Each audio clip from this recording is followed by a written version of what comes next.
इस चैनल में दिखाए गए हर एक वीडियो को प्रोफेशनल टूल्स की मदद से ही शूट किया गया है। तो सब्सक्राइब करें हमारा चैनल GT इन्फो और तैयार हो जाइए अपने हर एक दिन को एक नए अंदाज में जीने के लिए।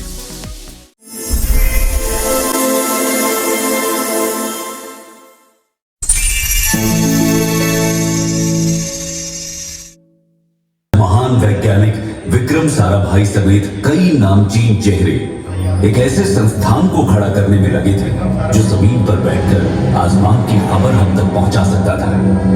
और इसी कड़ी में भारत की अंतरिक्ष एजेंसी भारतीय अंतरिक्ष अनुसंधान संगठन यानी इसरो 15 अगस्त 1969 को हकीकत के धरातल पर उतरी। जितना रोचक इसकी स्थापना का प्रसंग है, उतना ही इसकी शुरुआत की कहानी दिलचस्प। इन तस्वीरों को देखिए। प्रक्षेपण के लिए तब छोटे रॉकेट के कलपुर्जे बैलगाड़ी और साइकिल तक से ढोए गए थे।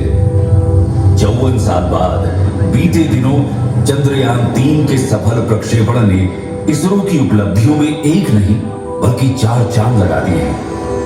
सारी दुनिया भारत की इस अंतरिक्ष एजेंसी का न सिर्फ लोहा मान रही है, बल्कि दुनिया की प्रमुख 5 स्पेस एजेंसियों में इसका नाम शुमार हो चुका है। आखिर इसरो का अब तक का कैसा रहा है सफर? कितनी चुनौतियों का सामना कर वो आज इस मंजिल तक पहुंची है? चलिए डालते हैं एक नजर उसकी अब तक की यात्रा पर। यदि आज के समय तक इसरो की कामयाबी के बारे में बात की जाए तो इसरो द्वारा सैकड़ों की संख्या में सैटेलाइट अंतरिक्ष की ओर लॉन्च किए गए। इसरो ने केवल भारत के लिए ही यान लॉन्च नहीं किए, बल्कि इनमें से अधिकतर यान विदेशों के लिए लॉन्च किए गए। भारत के विकास में महत्वपूर्ण योगदान देने वाले इसरो ने अब तक पूरे भारत में अपने 20 महत्वपूर्ण सेंटर स्थापित किए हैं। भारत के विभिन्न राज्यों में विभिन्न उद्देश्यों से अलग अलग भारतीय अनुसंधान के केंद्र बनाए गए हैं। इसरो की सबसे बड़ी और अहम उपलब्धि चंद्रयान की रही, क्योंकि इस यान ने चंद्रमा पर पानी की खोज करके वहां भारत देश का परचम लहराया और चांद पर खोज करने वाला पहला देश बनकर इतिहास के पन्नों में अपना नाम दर्ज कराया। 10 साल की कड़ी मेहनत के बाद इसरो ने फिर से चंद्रयान 2 का निर्माण किया। चांद की यात्रा करने के बाद इसरो ने मंगल की यात्रा साल 2013 में की, जिसे मिशन मंगल का नाम दिया गया।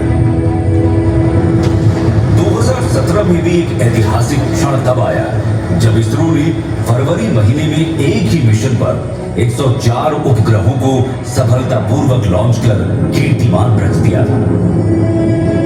फिर 2019 में इसरो ने दूसरा मून मिशन चंद्रयान भेजा और आखिरकार 23 अगस्त 2023 को चांद पर कदम रख नया इतिहास रच डाला। भारत आज चंद्रमा के दक्षिणी ध्रुव तक पहुंचने में अग्रणी देश बन चुका है और इसका श्रेय जाता है इसरो को। इसके बावजूद इसरो के विभिन्न अंतरिक्ष मिशनों, उपग्रह प्रक्षेपणों और अनुसंधान परियोजनाओं पर काम थमे नहीं है।